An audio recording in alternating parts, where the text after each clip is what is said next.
it was probably a year ago, and no sports were going on. I mean, people were betting on like weather, like that bet on whether it's going to rain tomorrow now. Like there's just degenerates everywhere. So they'll always be around. As long as there's humans, there's going to be emotion. And as long as there's emotion, there's going to be opportunities. Well said. That's really what boils down to. So, Sheesh. on Kellogg. Sheesh. Start doing this, Jack. Close it out, Jack. Come on.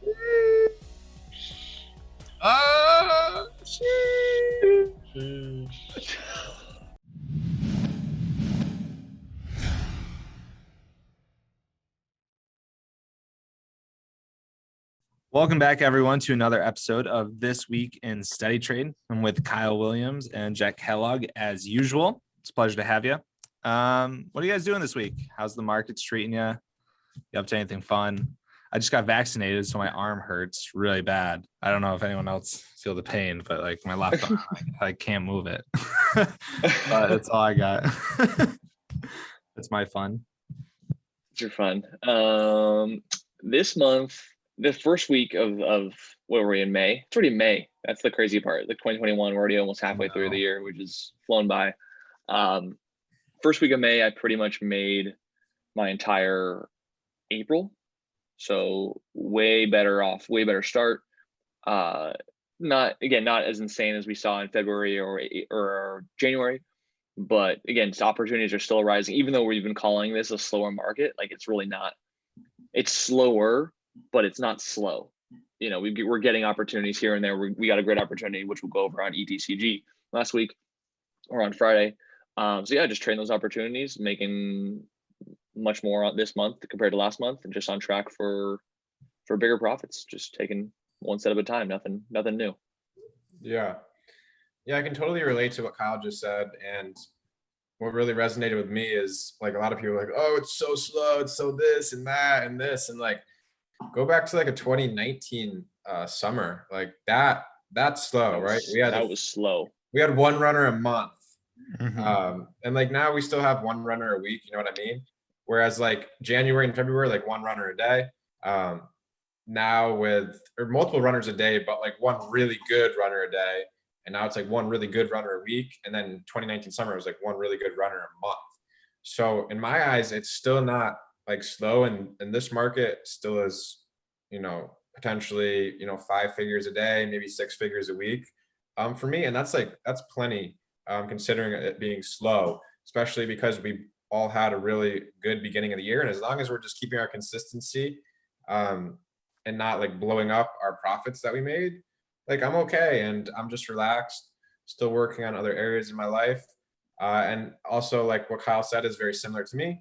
I just actually surpassed what I made last month with 7 days into the month so far. So the action's been a little bit better overall. And I feel like April for me, April is always a really tough week, really tough month for me. Just considering like it's after the November, December, January, February, March, April, like that hot span. April always seems to be like where it's like, okay, this like it's changed. Whereas like March was hot in 2020 and in 2019. But then like once it gets into April, like I always noticed it cool down. Like the sayings like everyone sells in May or sells in April and then buys in May or something. But yeah, like everything just seemed to downtrend a lot always in April and just less momentum. So May so far so good. We'll see if we can keep it up. Agreed. To add on to that, yeah, like I've noticed definitely just a shift kind of in the market. Like April, like you were saying, like especially in the OTCs, a lot of these runners, like there was like a solid month-long downtrend in like some of the biggest supernovas that started the year off. Now they've kind of based. Now they're like having, either first green days or starting their next run or just popping off a little bit because they've been in a downtrend for a month. But there's definitely been more opportunity. There's still chop out there, like way more than there was, but like all you really need is one good trade. Like there's at least one good trade a day if you're looking in the right spot, or there's a handful every week. You just got to really, prepare a little more, put some more time in your watch list. So then that way you're just looking at the right stuff come every market open. That's my take. All right, Kyle. Chart master, pull them up. Let's get the the spread. spread. All right, here we go. Kind of. Let's do it. All right. All right. Do you guys want to go over GGII first, or whoever can go over ETCG? Yeah, I can talk about my trade.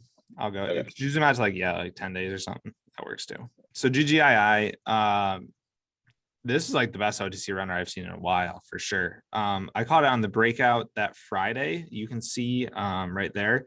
I bought in just under 4 cents, like 3.95 was my average roughly, and I swung it over the weekend. I didn't really have plans to swing it, but because like I've seen OTCs lately just gap down and get crushed, but I just kept grinding up, and I was like, man, like, it closed at 4.5. I was like, I'm already up, whatever that is, 25% on my position. I was like, got a pretty good cushion, didn't go parabolic. Like chances are, like worst case, I'll be able to get out break even probably come Monday morning. So swung it over. We got a nice gap up, sweet morning spike there. And I sold it all before 6 cents. So really underestimated this move. I didn't like make it to the secondary spike where it went to 10 cents. And today it went up to like 16, 17 cents.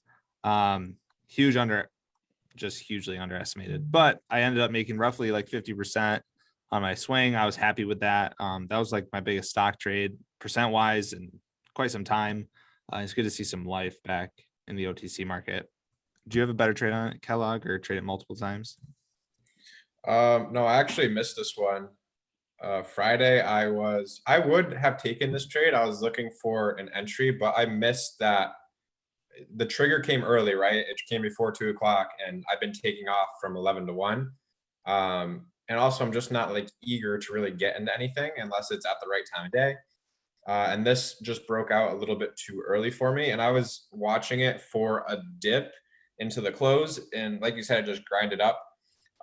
So then Monday morning, it was like, oh, my plan is I'll buy a dip at the open towards green to red and risk green to red for a secondary move if it gaps up. Then ended up gapping up and it just spiked at the open. So I completely missed it again.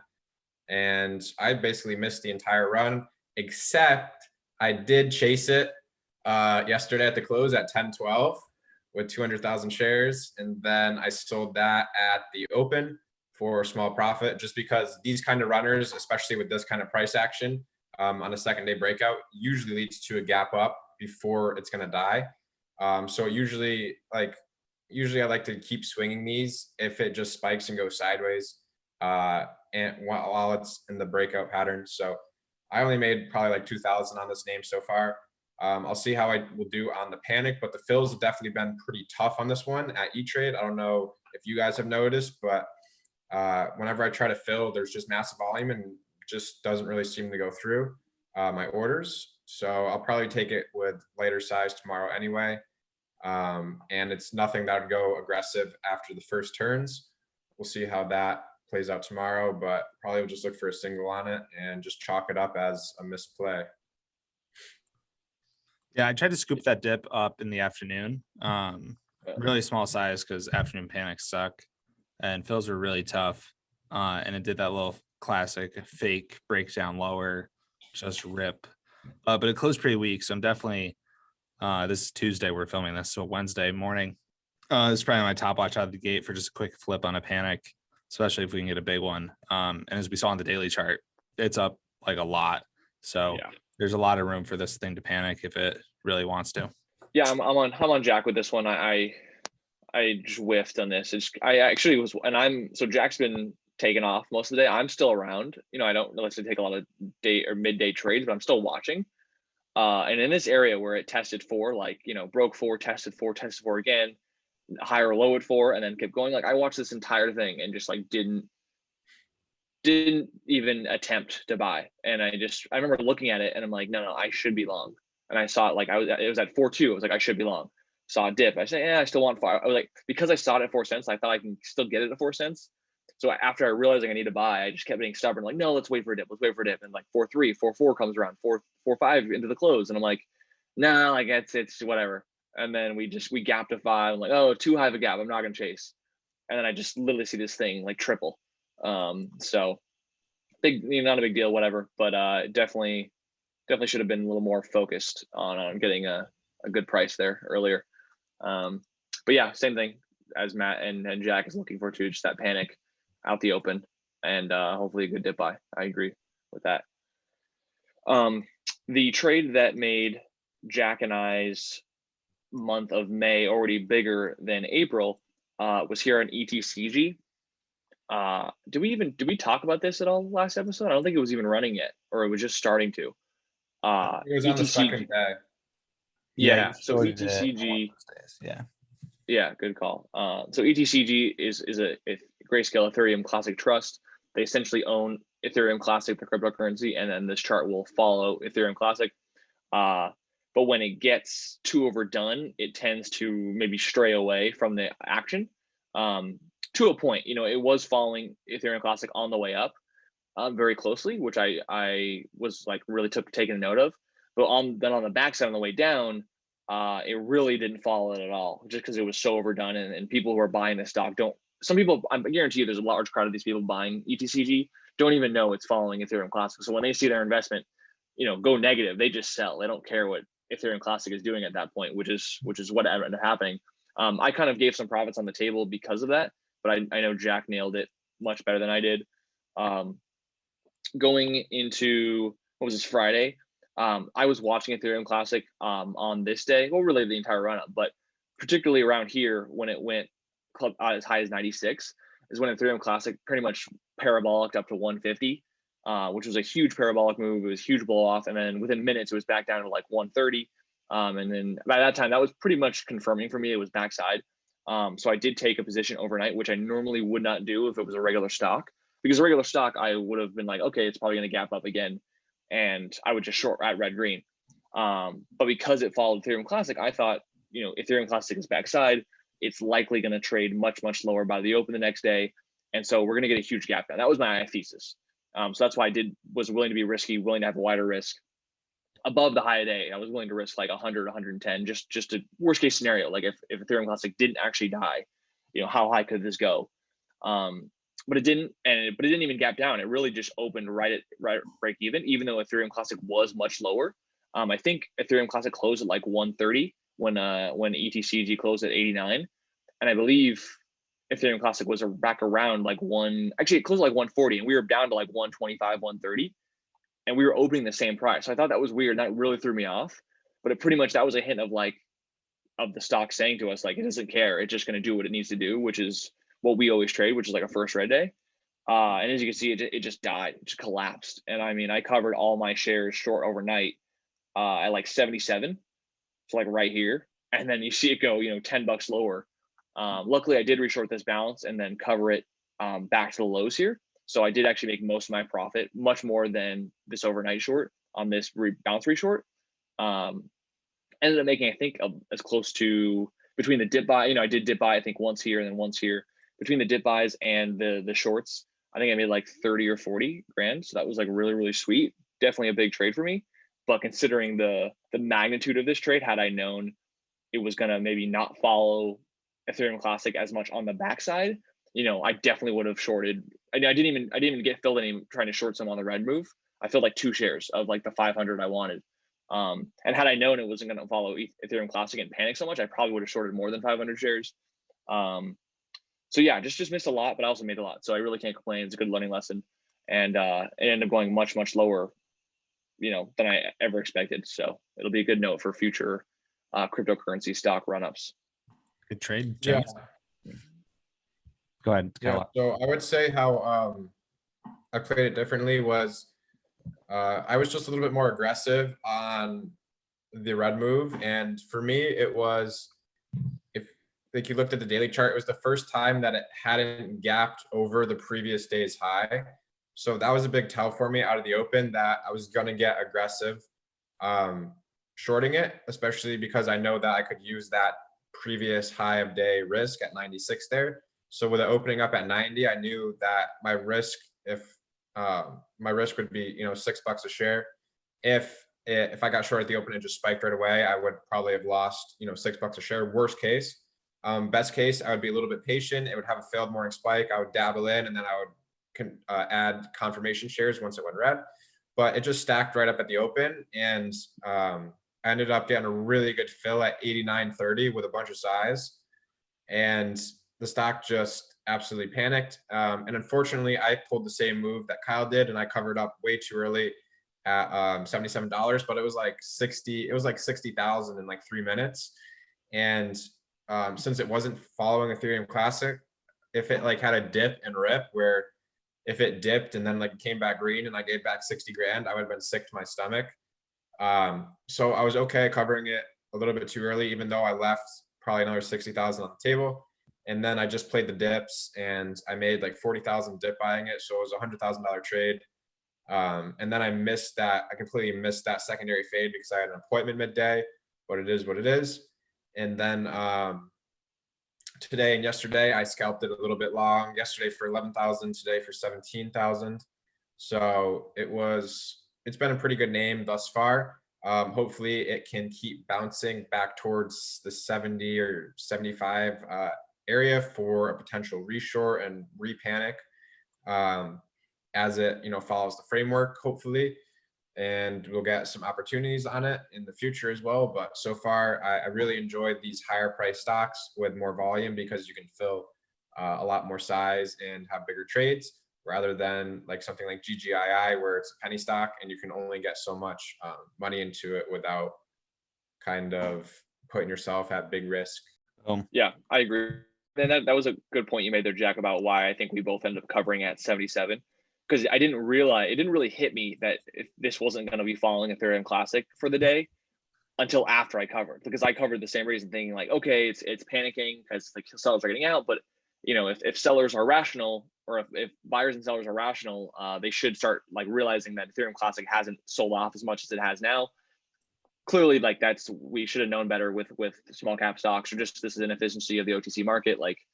That wasn't the case. So then that's when I realized that's what gave me conviction shorting here, because I immediately realized like there's people who just want out. Forget, they don't care what Ethereum Classic is doing anymore. And then I almost forgot today. I did do this. Actually, I think you were gone, Jack. Right? You missed most of this move, but yeah.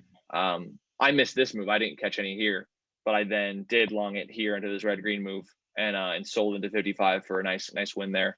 And I'm thinking the same thing. Yeah, if ETCG bounces up to like the $70 area and Ethereum Classic isn't doing the same thing, then that's just more confirmation for us that like it's not following Ethereum Classic anymore. There's still irrational buyers and sellers who don't care what the underlying asset of this stock is, which again would lead to another great first red day. A number 6 short on the work. So that's definitely something to watch out for in the coming days to see if it happens. So. Love it. I think that's all we got. You want to talk about your little change of pace here? Well, not really change of pace, but not a stock trade, but solely a crypto trade here by Mr. Monaco. Yeah, let's bring it up. I'm not a hodler, like some people on this call. Both above and below me are hodlers in their own respects. But Jack's like a part-time hodler. Full-time hodler. In his spare time. That's fair. So I had my biggest trade, percent wise and money wise in crypto over the last weekend. It was on this ticker RLC.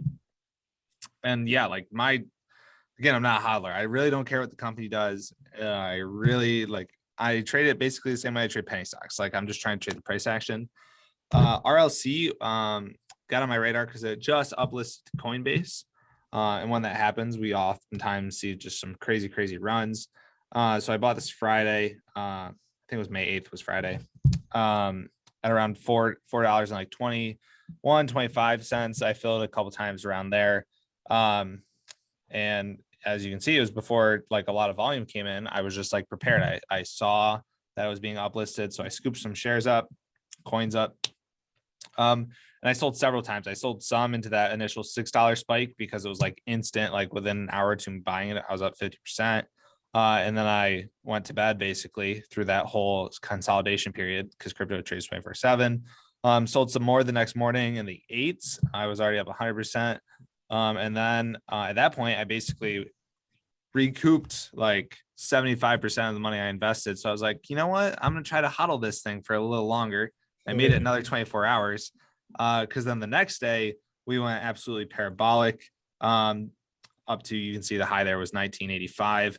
I sold as like several times into that. It was really tough. The spread was getting pretty whack as the volume was getting crazy. My best sell, I can't remember how many coins, but it was like $15,000 worth, was at 1888. So basically top ticked it on at least a portion of my sells there, which is really cool. All in all, I locked in. I think my return on investment was 189%, which is crazy. Obviously, if I would have held the whole thing, it would have been much bigger. But like, I'm a trader, man. I'm not a hodler. So, and yeah, that's like, this trades most of my month. It's not even in the stock market. But man, I just look where the opportunity is. And a lot of people are getting into crypto. A lot of people are talking about crypto. With the whole Dogecoin thing. I know we talked about that last episode. Make sure you check it out if you haven't already. But I think just a lot of volumes pouring into this space. And I don't know if it'll be equal to penny stocks in the future, but definitely the popularity for the short term. There's some pretty crazy crypto runners. So I'm not saying like my full focus is there, but definitely paying a lot more attention to it. So pretty cool. I was not expecting a move this quick and over the weekend, basically in 48 hours, but supernovas exist everywhere, man. Just people's emotions, basically. That's all it is. So it's all what I. Doesn't matter what stock, what asset class. Like, you get enough buyers, people. At least I learned this about Coinbase after watching ETC. Like, Coinbase's ETC price was like $50 higher than any other exchange for trading ETC. So it's like, people on Coinbase, they just don't care. They just get me in. That's like the mentality I see them as. And this is a clear example of that. Like, uplist, then let me just buy this new coin because it's a new coin. Like, it's just forward the market environment we're in right now for this asset class. That's pretty cool to see. I agree. And like, honestly, that's like what Robinhood is too, for the stock market. Like, they're pretty comparable platforms. Because people on Robinhood, they don't care. Like, they just want in on a stock, and that's why you get these crazy parabolic runs in the stock market. And I mean, it's the same thing with Coinbase. Like, Coinbase takes like a couple minutes most to set up, and then people just want in these cryptos. They just hear, whether it's Wall Street Bets, they see it on Twitter, their friends are talking about it, they don't really care. They just want to get in it because they think it's the next thing. They're chasing the shiny ball. And that's going to keep happening no matter, like, even if crypto fades away, the stock market fades away, there'll be something else. And people are just degenerates and want to be rich, and they'll do the same thing in whatever the future holds. It was probably a year ago from today, back when the pandemic was at its peak, and no sports were going on. I mean, people were betting on like weather, like the bet on whether it's going to rain tomorrow now. Like, there's just degenerates everywhere. So they'll always be around. I forgot that happened. That was funny. Yeah. As long as there's humans, there's going to be emotion. And as long as there's emotion, there's going to be opportunities. Mm-hmm. Exactly. Well said. That's really what boils down to. So that's all we do. I mean, we're just like woke enough to just be a little bit ahead of the average stupid person. And we're just quick enough to take advantage of it. It's basically what it comes down to on both the long and the short side. All we got today, everybody. So we're ending on those words of wisdom. If you are new, make sure you like, subscribe. We got some cool stuff coming up with Twist. So stay tuned. I think like a week or two. So as you're watching this, definitely subscribe to the channel. Some cool stuff in the works, but I appreciate everyone watching. I'll see you next time. Peace. Sheesh. On Kellogg. Sheesh. Start doing this, Jack. Close it out, Jack. Come on. Sheesh.